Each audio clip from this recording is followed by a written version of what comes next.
உங்களுக்குள்ள நம்பிக்கை இருக்கலாம், நம்பாம இருக்க, எது வேணாலும் இருக்கலாம். ஆனா தேவன் சொல்லிட்டார்ல, சொன்னதுக்காக செய்றேன் சார். இப்ப நீங்க சொல்றீங்களே, அந்த செஞ்சீங்களே, அதுதான் ஃபெய்த். அதுதான் ஃபெய்த். இதுக்கு மேல என்ன faith?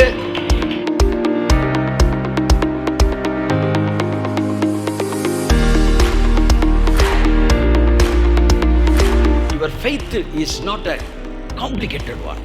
It is just an act of obedience. தேவன் என்ன செய்வேன்னு சொன்னாரோ அதை செய்வாருன்னு நம்பி ஒரு செயலை செஞ்சுட்டா அவ்வளவுதான் ஃபெய்த்.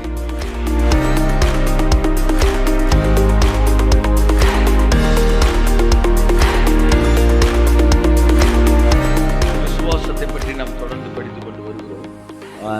அதாவது இயற்கைக்கு அப்பாற்பட்ட தேவனுடைய வல்லமையை, இம்மார்டல் காடை மார்டல் பாடியில் இருக்கிற நம்ம தேவனுடைய வல்லமையை ரிலீஸ் பண்ணுவதற்கு, இந்த இம்மார்டாலிட்டியையும் மார்டாலிட்டியையும் ரெண்டையும் இணைக்கக்கூடிய ஒரு சாதனம் தான் விசுவாசம்.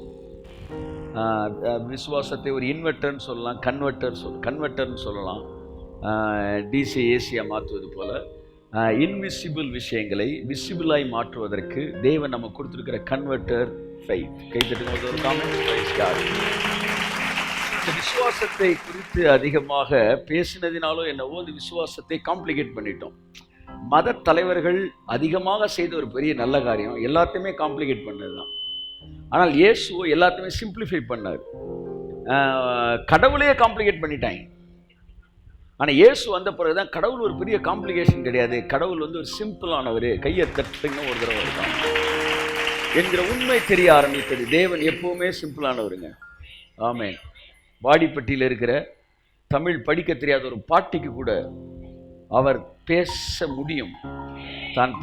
அந்த பாட்டி கூட விளங்கி கொள்வது போல அவர் பேச முடியும். அங்கதான் அவர் கடவுள்னே நிற்கிறார். அவரை போல போதிக்கத்தக்கவன் யார் என்று வேதம் சொல்லுகிறது.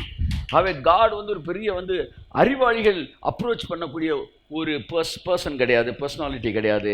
அவர் ரொம்ப சாதாரணமான நபர்கள் அப்ரோச் பண்ணிட்டு நிறைய பேர் சொல்லுவாங்க, நீங்கள் ரொம்ப சிம்பிளாக பேசிட்டீங்க. இல்லை, நான் ரொம்ப இருக்கிற மாதிரி பேசிட்டேன். அது சிம்பிளாக இருக்குது, அதனால சிம்பிளாக பேசிட்டேன். கஷ்டமாக இருந்தால் நான் கஷ்டமாக தான் பேசியிருக்கணும். அது சிம்பிளான விஷயந்தான். ஸோ இதற்கு முன்பாக இருந்தவர்கள் அதை தப்பாக பேசிட்டாங்க, அதாவது காம்ப்ளிகேட் பண்ணி பேசிட்டாங்க. அந்த டிஎல் மூடி சொன்னார், Christian life is it's a easy one, but it is made complicated by the preachers only. பிரசங்கம் பண்ண வேண்டாம், அதை கஷ்டப்படுத்திட்டான், கஷ்டமாக்கிட்டான். அப்படி கஷ்டமாக்கின பல நல்ல காரியங்களில் ஒன்று விசுவாசம் ஒன்று. இதையும் காம்ப்ளிகேட் பண்ணனால எல்லாருமே ஃபெய்த்தா, அதெல்லாம் நமக்கு இல்லைப்பா அப்படின்ற ஒரு லெவலுக்கு வந்துட்டாங்க. தேவனோடு நடக்கிறவர்களாக இருப்பீர்கள் என்றால் எல்லாம் உங்களுக்கு எளிமையானதாக இருக்கும். பரிசுத்தம், கீழ்ப்படிதல், நீதிமானாக்கப்படுதல், பரிசுத்தவானாக்கப்படுதல், அற்புதங்களை சகலமும் அது எளிமையானது. இப்போ எதெல்லாம் செய்யாமல் இருக்கோம், எதெல்லாம் இன்னும் புரிஞ்சுக்கிறாமல் இருக்கோம், அதெல்லாம் செய்யாமல் இருக்கிறோம். எதெல்லாம் செஞ்சுக்கிட்டு இருக்கோம், எதெல்லாம் புரிஞ்சுட்டு செஞ்சுக்கிட்டு இருக்கிறோம். சில விஷயங்கள் செய்யாமல் இருக்கிறோம், அது கஷ்டம் என்பதனால அல்ல, இன்னும் நாங்கள் அதை புரிந்து கொள்ளவில்லை. கையத்தட்டே amen. I hope you understand. இதெல்லாம் நம்ம செய்யலை, காரணம் தான் கஷ்டம்னு கிடையாது, அதெல்லாம் இன்னும் நம்ம புரிஞ்சுக்கல. இப்போ இதெல்லாம் நடந்துகிட்டு இருக்கு நம்மளை சுற்றி, காரணம் அதெல்லாம் நம்ம சாதிஷ்டம் என்பதல்ல, அதெல்லாம் நம்ம புரிஞ்சுக்கிட்டோன்றனால. ஆகவே ஒன்றான மெய்தேவனாய் உம்மையும் நீர் அனுப்பினவரையும் குமரனாய் கிறிஸ்துவையும் அறிந்து கொள்வதே நித்திய ஜீவன். So knowledge is eternal life. So இயேசு கிறிஸ்து வார்த்தையே வந்தார், ஏனென்றால் வார்த்தை தான் உங்களுக்கு நாலேஜை கொடுக்கும். ஸோ இயேசு வார்த்தையை உங்களுக்கு ஏற்படுத்தி கொடுத்தார். ஆகவே அன்புக்குரியவர்களே, அவர் துவக்கம் முடிவும் இல்லாதவர், ஆதியும் அந்தமும் இல்லாதவர். அப்பேற்பட்ட தேவனிடத்தில் வந்திருக்கிறோம். அவரால் எல்லாவற்றையும் செய்ய முடியும். அதில் நாங்கள் பதறாம தான் இருக்கிறோம். ஆமென். காலத்துக்குட்பட்டவர் அல்ல தேவன், காலத்துக்கு வெளியே இருக்கிறார். அதான் அந்த ஊழியர் ஒருத்தர் சொன்னது போல, காருக்குள்ளே உட்காந்து காரை செய்ய மாட்டாங்க, காருக்கு வெளியே இருந்தால் காரை செய்வாங்க. அப்படி காலத்தை அவர் படைக்கும் போது காலத்துக்குள்ளே இருந்து படைக்கல, காலத்துக்கு வெளியே இருந்து படைச்சார். இறந்த காலம், நிகழ்காலம், எதிர்காலம் அப்படி படைச்சார். டிக்கி என்ன உட்கார்ற சீட்டு, அடுத்து பேனட்டு, இப்படி தான் படைச்சார். இந்த பேனட்டில் வேலை பார்த்துக்கிட்டு இருக்கும்போது அவரால் டிக்கிக்கு போக முடியும். அப்படி தான் எதிர்காலத்தில் நிகழ்காலத்தில் வேலை பார்த்துட்டு இருக்கும்போதே கடந்த காலத்துக்கு அவர் போக முடியும். கையத்தட்டு ஆமென். கடந்த காலத்துக்கு போக முடியும், இப்போவே எதிர்காலத்துக்கு போக முடியும், இப்போ நிகழ்காலத்தில் இருக்க முடியும் அவரால். ஏன்னா காலம் அவருக்கு முன்பாக இருக்கிறது. அவர் காலத்துக்கு அப்பாற்பட்ட தேவன். எதை வேணாலும் அவர் செய்ய முடியும். கையை தட்டுங்க. Amen. Thank you Lord, thank you Lord.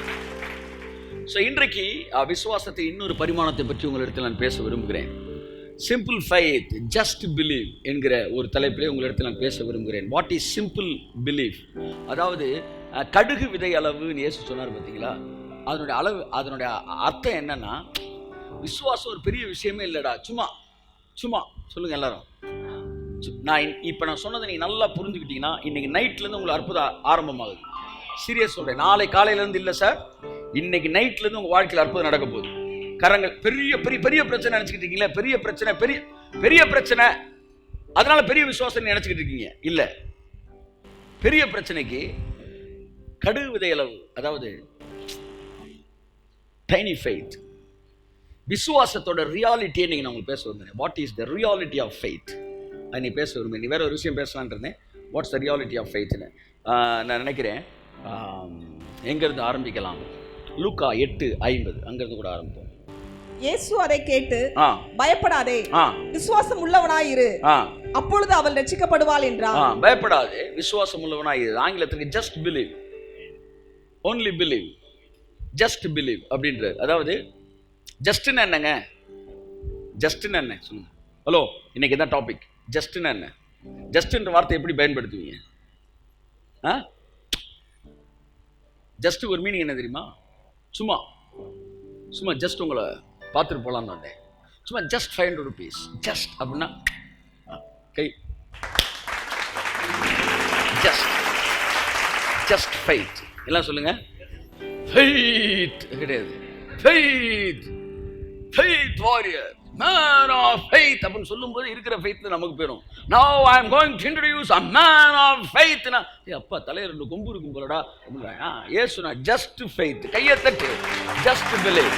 If you understand the reality of faith, it is nothing but just அப்படின்னு புரிஞ்சுக்கிட்டா இந்த இரவிலிருந்து உனக்கு அற்புதம் ஆரம்பமாகிறது. கரங்களை தட்டி கர்த்தருக்கு சொல்லுவோம். ஆமென், ஆமென், ஆமென், ஆமென். What is meant by faith? It is nothing but just faith. ஃபெய்த்னு சொல்லும்போது என்ன சொல்லி தான் சொல்லணும்? Just believe. ஐயா செத்து போச்சியான்னாரு. ஐயா செத்து போச்சியா? ஜஸ்ட் பிலீவ் அப்படின்னாரு. கையை தட்டு. சார் செத்து போயிடுச்சு சார். ஜஸ்ட் பிலீவ்டா, ஜஸ்ட் பிலீவ். ஐயா செத்து போச்சியா? Just believe. வர்றான்டா, முடிச்சிருவோம்டா மேட்ரை. கிறிஸ்தவம் நமக்கு விசுவாசத்தை கொடுமையாக காட்டிடுச்சு. என் வாழ்க்கையில் இந்த வாரத்தில் பெற்ற ரெவலேஷனை பேசிகிட்டு இருக்கிறேன். நான் இந்த வாரம் வாங்கின ரெவலேஷன் கிடையாது, இந்த வாரம் நான் பெற்ற அனுபவத்தை, அந்த அனுபவத்தில் நான் பெற்ற ரெவலேஷனை உங்களுக்கு பேச போகிறேன். ஆமென் சொல்லுவோம். இயேசு கிறிஸ்து பொதுவாக இந்த 2 வகையான விசுவாசத்தை இன்றைக்கி நான் பேச விரும்புகிறேன். இயேசு கிறிஸ்து பொதுவாக யாரை பார்த்தாலும் கேட்பார், நீ விசுவாசிக்கிறாயா அப்படின்னு ஒரு கேள்வி கேட்பார். டு யூ பிலீவ் அப்படின்னு. நிறைய பேர் நான் ஜெபிச்சியா, திறப்பு வாசலுக்கு போனியா, கண்ணீர் விட்டியா, கதறினியா? கண்ணீரெல்லாம் ரொம்ப கர்த்தர் மதிக்கிறார், எனக்கு நல்லா தெரியும். ஆனால் அழுதாத்தான் மதிப்பான்னு நீ சொல்கிற பத்தியா, அதான் தப்புன்றேன். ஆரஞ்சு பழத்தை புளியிற மாதிரி புளின்னு சொல்கிறீங்களே, அதுக்கு தான் நான் எதிரி. தேவன் கண்ணீருக்கெல்லாம் காத்துக்கிட்டு இருக்கல. அவர் நம்மளை மீறி வர கண்ணீருக்கு மரியாதை கொடுக்குறாரு. இப்போ come to the point. Faith. தன்னை நோக்கி வரவன்லாம் பார்த்தவர் கேட்ட ஒரே கேள்வி, டு யூ பிலீவ் அப்படின்னு கேட்டார். நீ விசுவாசிக்கிறாயான்னு கேட்டார். ஒரு குருடன் கேட்டான், கண்ணு தெரியாதாலே, நான் உனக்கு என்ன செய்ய வேண்டும் என்று இருக்கிறாய்? அவனை பார்த்து கேட்டார், நான் உனக்கு என்ன செய்ய வேண்டும் என்று இருக்கிறாய்? ரபி, நான் பார்வையடைய வேண்டும், நான் பார்க்க வேண்டும், நான் பார்க்க வேண்டும்.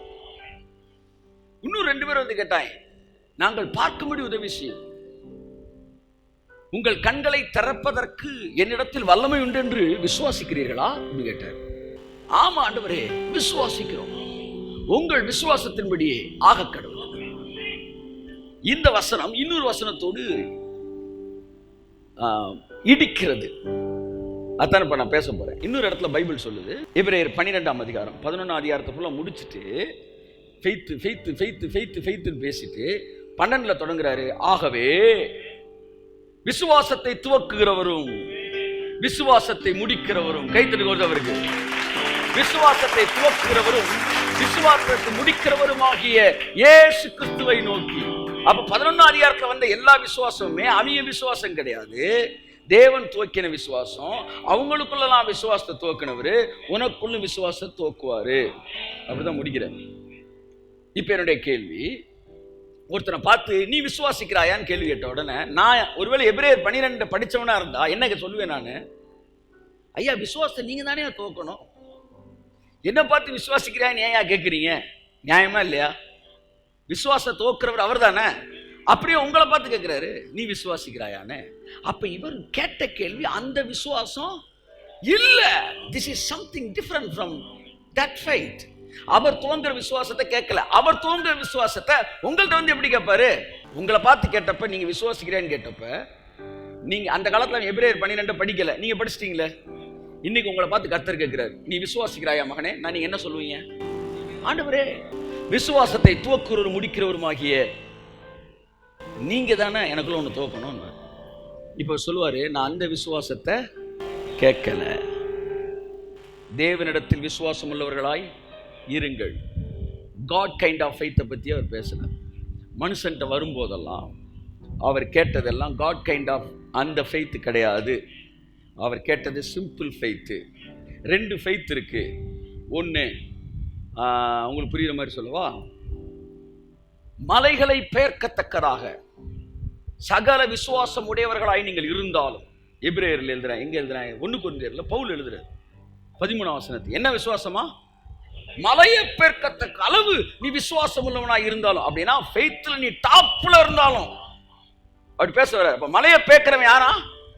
டாப்ன்றாரு. ஆனா இயேசு என்ன சொல்றாரு? மலையா? கடுகு கடுகு.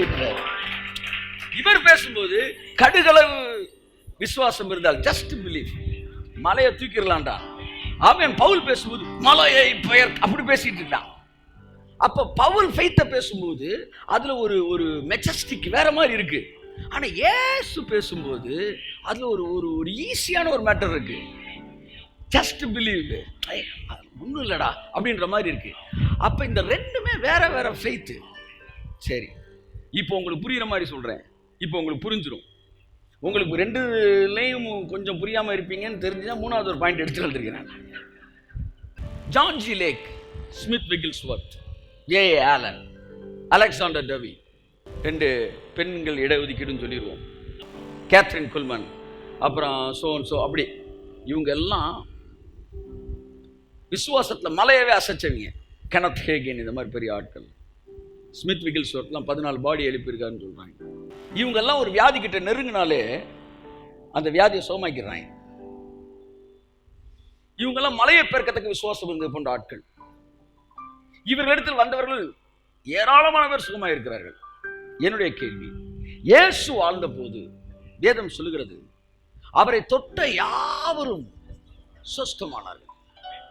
என்னுடைய கேள்வி, அவரை சுத்தி இருந்தவங்க எல்லாருமே ஸ்மித் விகில்ஸ்வர்த் மாதிரி ஃபெய்த்ல இருந்தவங்களா?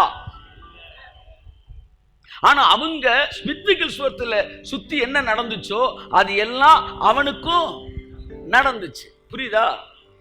ஸ்மித் விகில்ஸ்வர்த்தோட ஃபெய்த் லெவல் வேற. இயேசு வாழ்ந்தப்ப வாடா அந்த ட்ரெஸ் லைட்டா தொட்டுட்டு வருவோண்டான்னு வந்தான் பாருங்க, அவன் ஃபெய்த் வேற. ஆனா இங்க என்ன நடந்துச்சோ அது அங்க நடந்துச்சு. கையை தட்டுங்க நல்லா. இன்னைக்கு இந்த ஃபெய்த்தை நான் பேசல, நான் இந்த ஃபெய்த்தை பேசுறேன். இந்த ஃபெய்த் தான் கடுகு விதை, சிம்பிள் ஃபெய்த், ஜஸ்ட் பிலீவ். இந்த ஃபெய்த் மலையை பெயர்க்கத்தக்க வேற மாதிரி ஃபெய்த். ஆனா ரிசல்ட் 2க்குமே ஒரே மாதிரி இருந்துச்சு. நம்மளாம் விசுவாசம்னு ஒண்ணு அது ஏதோ பெரிய காம்ப்ளிகேஷனான ஒரு விஷயம். அப்படியே குண்டலினியை மேல கொண்டு வரணும், கொண்டு வந்து நடக்கிறது அப்படியே கண்ணில் என்ன செய்யணும், அப்படியே பார்க்கணும். சொல்லி கொடுத்தாங்க, பார்க்கணும் இல்லைன்னா சொல்லல. ஆனா எதுவுமே செய்யணும் டூன்னு வந்துருச்சுனாலே அது லாதான், டன்னுனா தான் அது கிரேஸ். சிம்பிள் ஃபெய்த்னா என்னன்னு எனக்கு தேவன் சொல்லி கொடுத்தாரு. இதுதான்டா என்னை சுத்தி வந்தவங்களுக்கு தான் இருந்துச்சு. நான் கேட்கிறேன், உனக்கு சுகம் வேணும்னா ஸ்மித் விகில்ஸ்வர்த்தை பார்க்குறியே, ஏன் நீ அதை விட்டுட்டு சுகம் வேணும்னா என்ன சுத்தி 4 பேர் வந்தாங்க பத்தியா, ஒரு 50-100 பேர் வடகை தொடு, அவனும் அதே தான் வாங்கினான். நான் உங்கள்கிட்ட எதிர்பார்த்ததெல்லாம் அது இல்லடா, இது இது இந்த கம்யூனியன் எடுக்கும்போது நான் ஃபெய்த்தை ஒரு ஒபீடியன்ஸா தான் பண்ணேன். ஃபெய்த்தை ஒரு பெரிய ஒரு பிக்சரைஸ் பண்ணி அப்படிலாம் நான் பண்ணல. Faith was considered as an act of obedience. அவ்வளவுதான். இந்த ஃபெய்த்தை தான் நம்ம எல்லாத்தையும் தேவன் எதிர்பார்க்கிறார். கையை தட்டுங்க. அவ்வளவுதான் matter. Just an act of obedience. அவ்வளவுதான். வியாதியஸ்தன் கையை வையும் போது, கை வைக்கும் போது அப்படியே கிருமிகள் போய் அந்த வியாதி அழிஞ்சு, அதெல்லாம் ஒண்ணும் வேண்டாம். கையை வைக்க சொன்னீங்க, வச்சுட்டேன். இனிமே என்ன நடக்கணுமோ அதை நீங்க பார்த்துக்கங்க. செய்ய வேண்டிய கடமையை மாத்திரம் செய்தோம் என்று சொல்லுங்கள். Faith is a simplest one. எளிமையானது. அதெல்லாம் சொன்னேன். வாடிப்பட்டியில் ஒரு பாட்டி கூட ஃபெய்த்தோட 7 ஸ்டெப்ஸ் 9 ஸ்டெப்ஸ் ஒண்ணுமே இல்லப்பா. நான் சொல்லவா, பேதுரு பார்த்து சொன்னாரு, பேதுரு வலைய இடது பக்கம் போடாம வலது பக்கம் போடு அப்படின்னு ஒண்ணு. ஆண்டவரே, இதோ இப்பொழுதே எனக்கு விசுவாசம் வந்து விட்டது. என் 2 படகும் இப்பொழுது நிரம்ப போகிறது. இதோ நான் வலையை போடுவது, மீன்கள் எல்லாம் ஓடி வந்து சிக்க போகிறது. இப்பெல்லாம் யோசித்தான் அவன். ஒன்றும் கிடையாது. அது சொன்னா, போடும்போது அவிசுவாசத்துல தாங்க போடுறான். ஐயா, நைட்லாம் போட்டோம், ஒன்றும் சிக்கலை. ஆனாலும் இப்போ உங்க வார்த்தையின்படி போடுறேன். எனக்கு ஒன்றும் கிடையாது, எனக்கு விசுவாசமே கிடையாது. ஆனா உங்க வார்த்தைக்காக செய்றேன். கையெழுத்து. That is what faith. Amen. That is what faith. That is what faith. நான் சொல்ற புரியுதா உங்களுக்கு? உங்களுக்குள்ள நம்பிக்கை இருக்கலாம், நம்பாம இருக்க, எது வேணாலும் இருக்கலாம். ஆனா தேவன் சொல்லிட்டார்ல, சொன்னதுக்காக செய்றேன் சார். இப்படி நீங்க சொல்றீங்களே, அந்த செஞ்சீங்களே, அதுதான் ஃபெய்த். அதுதான் ஃபெய்த். இதுக்கு மேல என்ன ஃபெய்த்? கம்யூனியனை சாப்பிடுறேன், சாப்பிடும்போது நீங்க சொன்னீங்க, சாப்பிடுறேன். இப்படி எவ்வளவு எங்களுக்கு சொல்லி தரல சார். இல்ல, நீங்க விசுவாசத்தோட அதை செய்யணும். செய்யறது தான்டா விசுவாசம். அதுல விசுவாசத்தோடு செய்யறது. விசுவாசம் இருக்கிறனால தானே செய்யறோம். மாத்திரை வை. நான் சொன்னேன் எனக்கு விசுவாசம் இல்லைன்னு. அவர் சொன்னார், உனக்கு இருக்கு. மாத்திரை வை, கம்யூனியன் எடுன்னு சொன்னீங்களடா, அப்பவே உனக்குள்ள விசுவாசம் இருக்குடா அர்த்தம். அவ்வளவுதான் சார். இதுக்கு மேல என்ன சார் புதுசா நீங்க தேடிட்டு இருக்கீங்க? இப்ப பிரச்சனை தெரியுமா? உங்க எல்லாருக்கும் விசுவாசம் இருக்குங்க, இருக்கு.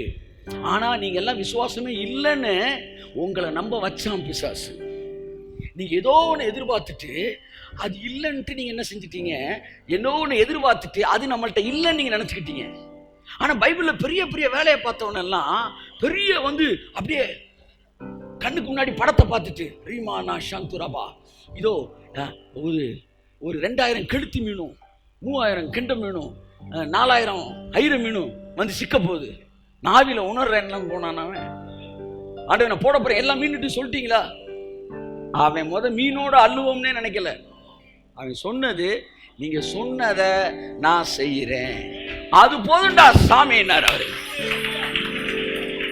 இதுக்கப்புறம் என்ன நடக்குன்னு நான் பார்க்கல அப்படின்றான். நீ பார்க்க வேணாண்டா, இப்ப சொன்னதை நீ செஞ்சிட்டீல, இனிமே அது என்ன விளைவை ஏற்படுத்தும் நான் உனக்கு காட்டுறேன், நான் உனக்கு காட்டுறேன்.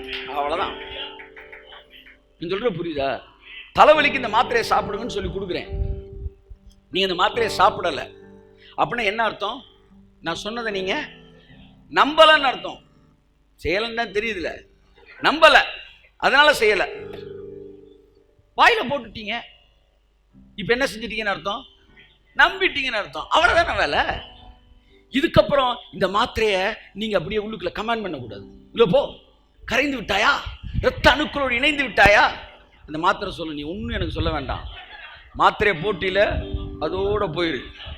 இனிமே மாத்திரை என்ன செய்ய நீ சொல்லாத, மாத்திரை என்ன செய்யணும் மாத்திரைக்கு தெரியும். மாத்திரைக்கு தெரியும் மாத்திரை என்ன செய்யணும். ஆமென் சொல்லுங்க. ஆமென் ஆமென் ஆமென் ஆமென். இப்ப மாத்திரையை போட்டுட்டு, அதுன்னு சொல்ல, மாத்திரையை போட்டுட்டு நான் வேலை பார்க்க வேண்டியது இல்லை. மாத்திரையை போட்டுட்டா மாத்திரை வேலை பார்க்கும். இப்ப ஃபெய்த்னா நம்ம வேலை பார்க்கணும்னு நினைச்சுக்கிட்டு இருக்கிறோம். ஒரு கம்யூனியன் எடுத்துட்டு நைட் எல்லாம் அப்படியே இயேசு நாமத்துல இதோ இப்பொழுது எனக்குள்ள வேலை செய்து, ஒன்றும் வேண்டாம். கம்யூனியனை சாப்பிட்டு நீ ஏன்டா வேலை பார்த்துக்கிட்டு இருக்கிற? கம்யூனியன் சாப்பிட்டு நீ தூங்கு, கம்யூனியன் வேலை பார்க்கும். ஆமே. இடபிள்யூ கென்யான் சொல்றாரு, சுவிட்சை போட்டுட்டு ஜபமா பண்ணிக்கிட்டு இருக்கிற, லைட் எரிவதாக போட்டுட்டு போயிடுற, அது பாட்டுக்கு எரியுது. அப்படித்தான் நான் சொல்றேன், your faith is not a complicated one, it is just an act of obedience. அதனாலதான் faith புதிய ஏற்பாடு obedienceல சேர்க்குது. விசுவாசித்தவர்கள் கீழ்ப்படிந்தவர்கள். ராகாப் என்கிற வேசி கீழ்ப்படியாதவரோடு சேதமாகாது இருந்தால், அப்ப விசுவாசித்தான்னு சொல்லுது பைபிள், இல்ல அவ கீழ்ப்படிந்தான்னு சொல்லுது. அப்ப காணிக்க போடுறீங்க இல்லையா, காணிக்க போடும்போது பெருக விதைக்கிறவன் பெருக அறுப்பான் என்கிற வார்த்தையின்படி நீ காணிக்க போட்டுட்டு நைட்டெல்லாம் ஜெபிக்க வேண்டிய அவசியம் இல்லை. நீங்க சொன்னீங்க, நான் செஞ்சேன். நீங்க சொல்லாம இருந்தீங்கன்னா நான் 20 ரூபா போட்டிருப்பேன். நீங்க சொன்னனால 2000 ரூபா போடுறேன். போட்டதோட என் வேலை முடிஞ்சிச்சு. இனிமே என்ன செய்யணும்ன்றது அந்த போட்ட காணிக்கைக்கு தெரியும், உங்களுக்கு தெரியும். விதைக்கிறவன் தூங்கினான், விதைகள் ஒரு நாளும் தூங்குவதில்லை. செய்ய வேண்டிய கடமையை மாத்திரம் செய்வதுதான் விசுவாசம். A new definition about faith. Faith is nothing but doing whatever commanded to do it, or whatever Bible demands you to do it. விசுவாசம் என்பது இப்ப உங்களை பார்க்கும்போது எனக்கு எப்படி தெரியுமா தெரியுது, இங்க இருக்கிற எல்லாருமே இப்ப விசுவாசத்தை ஆபரேட் பண்ணி இன்னைக்கு நைட்டே நீங்க அற்புதத்தை பெறலாம் அப்படின்றது என் கண்ணுக்கு அப்படியே ஆபியஸா தெரியுது. ஆன்லைன்ல பார்த்துட்டு உங்க எல்லாருக்கும் நான் சொல்றேன், எஸ், இதை பார்த்துக்கிட்டு நீங்க எல்லாரும் இதுதான் ஃபெய்த் நீங்க புரிஞ்சுக்கிட்டீங்கன்னா, இப்ப இன்னைக்கு நைட்டு நீங்க இந்த ஆக்ட் ஆஃப் ஒபீடியன்ஸை பண்ணும்போது, இன்று இரவு நீங்கள் இதுதான் விசுவாசம் புரிஞ்சுக்கிட்டீங்கன்னா, இப்பொழுதே இந்த நிமிஷத்திலே உங்களுக்கான அற்புதங்களை நீங்க கட்டமைத்துக் கொள்ள முடியும்.